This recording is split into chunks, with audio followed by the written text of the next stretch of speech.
Yan po, is pong pinagpala sa bawat isa po sa atin. Amen. Purihin po natin ng Diyos. Amen. Alam niyo po ba mga kapatid, sa pagsunod sa Panginoon, it's so challenging po mga kapatid, sapagkat hindi mo alam kung ano yung mga mangyayari po sa iyo.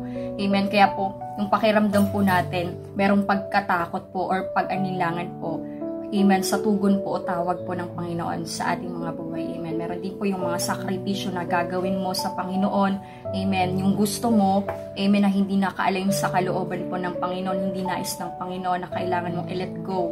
Amen. I-surrender po sa Panginoon. Amen. O kaya naman po, nais mong sundin ang kalooban po ng Panginoon, pero yung gusto mo yung masunod. Amen. Gaya na lamang po, dito lang Panginoon sa sitwasyon na to.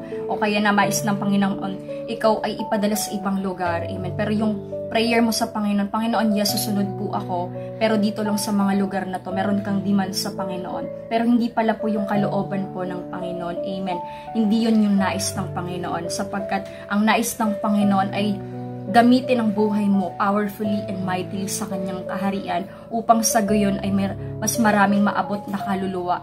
Amen. Praise God. At sa pamamagitan ng iyong buhay, maraming makakilala po sa Panginoon. Amen po ba mga kapatid? Kaya nga po, it's so challenging po na sumunod po sa Panginoon, sapagkat po aalis ka talaga sa comfort zone mo. Amen po mga kapatid.